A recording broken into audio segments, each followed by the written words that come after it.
Conjure in your mind the image of a marble statue. What do you see? White. White, lustrous, polished surfaces. White. Just like ancient Rome. Hear ye, hear ye! Know ye all that Roman statues were white? Artists and historians can be forgiven if they equate the classical period with the color white. The statues found in the ruins are almost uniformly white. Augustus claimed to have left a city of marble, not a city of flaking paint. This has left us with a prejudice that is hard to shake, the assumption that Roman statues were only white. As you can see, gentlemen, Roman statues are white.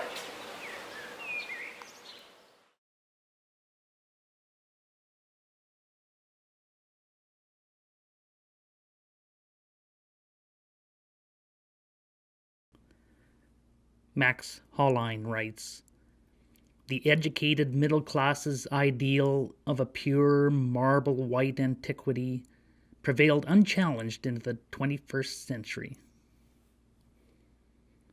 Johann Joachim Winckelmann wrote of color on classical statuary, but his ideas were suppressed by his editors. Even now, Winckelmann is remembered more for his dogma about pure white classical art. The whiter the body is, the more beautiful it is as well.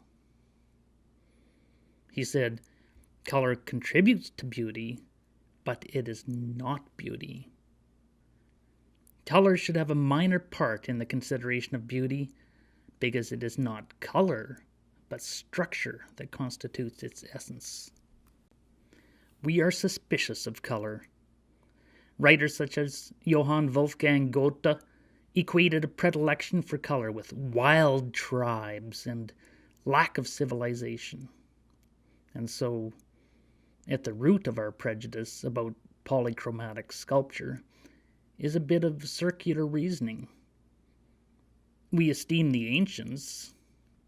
The ancients esteemed whiteness, therefore ancient sculpture was white. And so we see what we wish to see, even when the evidence is staring us in the face. All good scholars know Roman statues were white.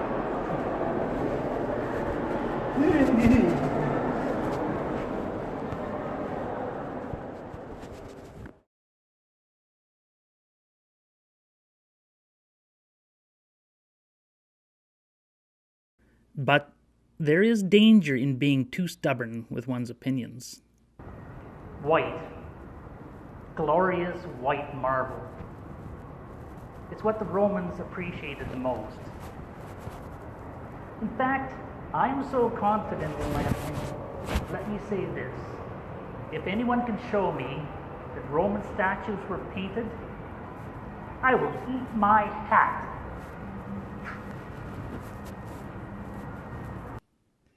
The ancient sources do not speak of painted statues. Or do they? Of statues, they speak a great deal. Cicero loved them and wrote of them. But nowhere does he mention painted statuary except to note that a statue of Apollo, stolen by Verres from a temple of Asclepius, had the name of Myron written on his thigh in small silver letters.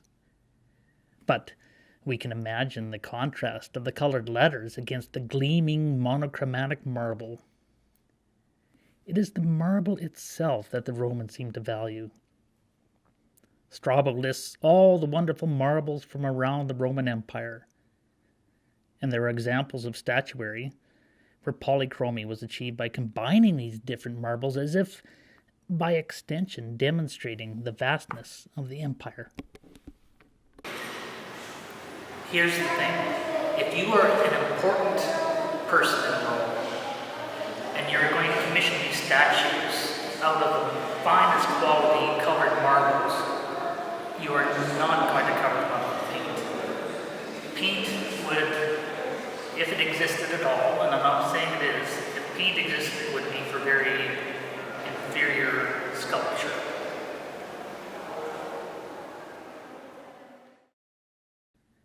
The 19th century saw scholars once again flirting with acceptance of polychromy, as Roman and Greek statues were recovered with traces of their original paint. And then the idea was again forgotten. Even today, when moderns try to recreate a classical sculpture, they make it white.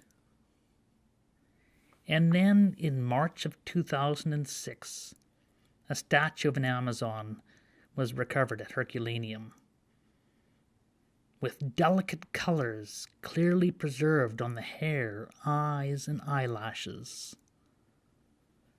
Mark Bradley goes on to say, "It was reported in several mainstream European newspapers, demonstrating the enduring potential for paint on classical sculpture to surprise or shock the public."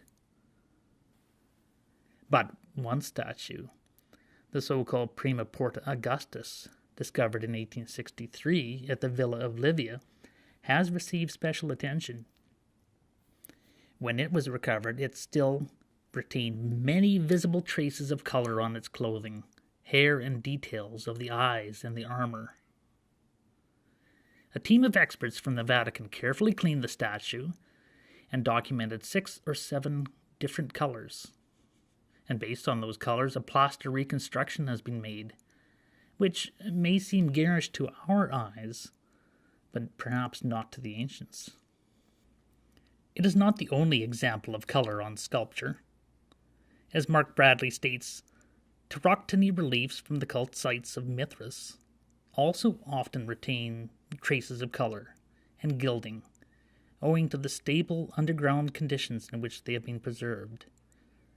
These reliefs were color-coded so that individual features of the scene's iconography could be picked out, and Mithras' face was sometimes gilded as he stared back towards the sun. So it is true that our prejudices must be set aside. But how far has the pendulum swung? So little work has been done, or rather, a great deal of work has been done, but on so very few statues. So what was the norm? On frescoes from Pompeii, we can see depictions of white statues that are partly colored. Partly. As you can see, gentlemen, Roman statues were white. All white. Not a trace of paint on that statue whatsoever. Well, he is both right and wrong. And yet, the ancient sources do not speak of colored statues. Except Pliny. There is one almost offhand comment about the sculptor Praxiteles and his painter friend Nicias.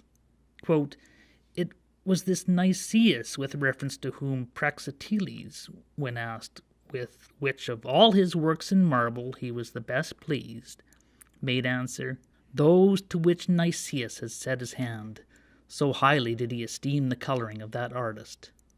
And what color are we talking about?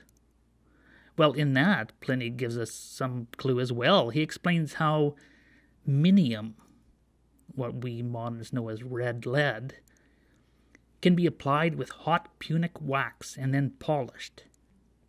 Perhaps, as seen in the Pompeian frescoes, the norm was more in the nature of highlighting, and perhaps some statues had no coloring at all. Such a notion is consistent with both the literary record and the archaeological record, or at least as investigated so far.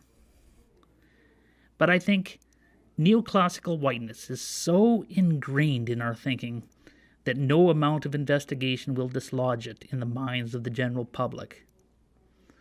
But the scholar who tried to reject all notion of polychromatic sculpture, that scholar must indeed eat his hat.